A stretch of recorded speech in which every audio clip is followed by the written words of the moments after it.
Евро стандартын шатхуун таны ойлголтоор ямар шатхуун бэ? Ер нь юу гэж ойлгож байна да?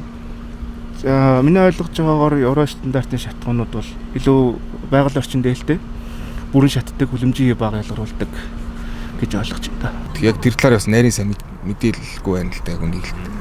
Гэхдээ ер нь тэгээ шатлалтай эдэлт бүх талаараа л хэмнэлттэй юм шиг санагддаг шүү дээ. Евро стандарт чинь.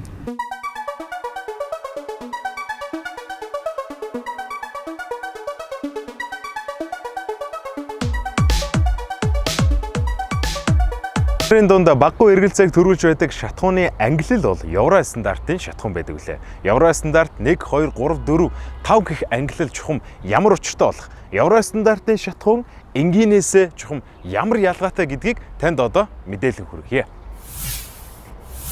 Одоо евро стандарт гэж юу хэлээд байгаа юм бэ гэхээр зэрэг энэ төрш шатхуун ялангуяа бензиний найрлаганд агуулгаж байгаа хүүхэрд нэгдэл. За өнөрт нүүрс строгч, бензол тэгээд энэ одоо гол байгаль орчинд хортой нөлөө үзүүлж байгаа энэ нэгдлүүдийг аль болохоор бага байлгаж тэгээд энээсээ хамаарат евро 3, евро 4, евро 5 гэдэг нь энэ одоо хүрээ агуулмжаар бүгд хоорондоо ялгаатай байна гэсэн үг. Тэгэхээр зэрэг евро 5 бензин бол одоогийн байдлаар хамгийн бага хүрээтэй автомашины яндангаас гарч байгаа одоо утаанд бол хүхрийн агуулмж, за азотын эсэл, хүхрийн эсэл энэ хортой хиймнүүд бол хамгийн бага байна. Агаарын бохирдолд одоо яах нь сөрөг нөлөө үзүүлэхгүй ийм стандартын бүтээгдэхүүн байна гэж ойлгож байна. Ямар нөлөө үзүүлэх вэхээр за байгаль орчинд бол ийм ээлтэй экологийн эко бүтээгдэхүүн болохоор одоо ингэ чиглэж байгаа стандарт ахын. За тэгвэл автомашинд энэ одоо ямар нөлөө үзүүлж байгаа нөхлөөр зэрэг өөрөөр хэлбэл энэ одоо автобензиний октан тоо нэмэгдэх тусам одоо түрүүний ярьсан нэг шахалтын зэрэг өндөр байна. За тэрнтэй холбоотойгоор одоо энэ автомашины хөдөлгүүрийн шахалтын зэрэг бол бас одоо сайжирч байна гэсэн үг байна. Тэгэхээр зэрэг яах нь вэхээр түрүү ярьсан бензиний одоо чанар сайжрах тусам хөдөлгүүрийн хийц чанар бас сайжирдаг. Тэгэхээр зэрэг одоо яах вэхээр бүрэн шаталт явагдана. За бүрэн шаталттай явагдсны улмаас бол яах вэхээр одоо түлшний зарцуулалт одоо стандартын тэр хэвийн шаардлагатай байна. Агаарын бохирдлыг бол бууруулж хортой утаа бага гарч ийн гэсэн үг байна шүү дээ. Дээр нь бол хөдөлгүүрийн одоо нөгөө чадал сайжирна. Тэгээд нөгөө хөдөлгүүрийн хэвийн ажиллагаа ашиглалтын одоо хугацаа уртсаж байна гэсэн тийм одоо сайн талтай байна л гэсэн үг байна. За яг тэр түлшний зарцуулалт бол евро 5-ыг хэрэглэснээр багасна гэсэн байхгүй. Тухайн одоо хөдөлгүүрт одоо машины хөдөлгүүр чи өөрийн гэсэн үйлдвэрлэгчээсээ гарсан норм байгаа шүү дээ, тийм ээ. За энэ түрүү ярьсан. За энэ одоо автомашинд одоо октан тоо тэттэй бензин хэрэглэнэ гэж заасан байгаа. Яг тэр тохирсон бензинийг хэрэглээд за хөдөлгүүрийнхаа одоо тэр төлс зарцуулагдах нормд бол тухайн төлс шатхуун зарцуулагдана гэсэн үг. Түүнээс биш одоо евро 5-ыг хийгээд хэмнэлт гарна гэсэн. Яг нөгөө бүрэн шаталт явагдаж байгаа учраас нөгөө юу яана.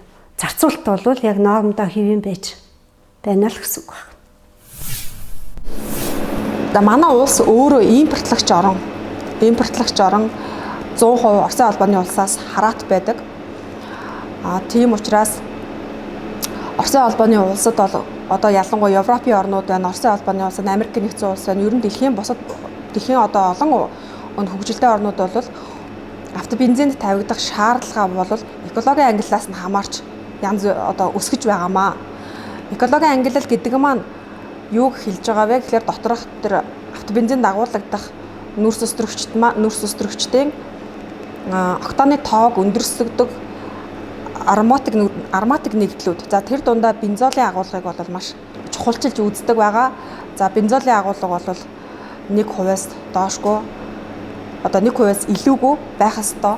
За тэр ароматик нэгдлүүдийн нийт агуулгадах хэмжээ нь бол 35-аас 35-аас ихгүй байх ёстой. Аль болох тэрийг үйлдвэрлэлийн процессд оруулж бага байлгажиж одоо байгаль орчинд ээлтэй эко шатхуун гэсэн тэр ангиллал руу оруулах учраас энэ К2, К3, К5 гэдэг маань ерөнхийдөө экологи талаас нь хүний эрүүл мэнд болоод байгаль орчинд сөрөг тэр бодисуудыг бага агуулснаар нь хамааруулж ингэж ангилж байгаамаа. Евро стандарт гэдэг чинь одоо юу байхгүй юу? Одоо байгаль орчинд ээлтэй тиймд одоо бензин байхгүй. Тэгээ евро стандартын машин гэдэгт бол одоо зүгээр стандартын юм хийхээр ингээл дотор нагаартаад бүгдээ одоо тэр хоолоо модоо дутуу шаттгийг ингээд бүр хачин болчихдог байхгүй юу? За тэгэхээр салбарын мэрэгчлэнүүд маань дараах хариултуудыг өгч байна. Харин одоо яг эцсийн хэрэглэгчид буюу жолооч нар маань чухам ямар ойлголттой байдгийг хамтдаа сонирхъя. Евро стандартын шатхуун таны ойлголтоор ямар шатхуун бэ? Ер нь юу гэж ойлгож байна да? Яг тэр талаар бас нарийн сайн мэдээлэлгүй байна л да яг үнийг л. За одоо илүү нарийн дагтаа өндөртөө тийм бензин байдаг юм болов уу гэж боддог шүү. Боддог тий. Монголын нөхцөлд илүү тохиромжтой. гэж л ойлгож байгаа шүү дээ. Гэхдээ ямар ч ойлголтгүй шүү дээ. Яг евро мэдгүй.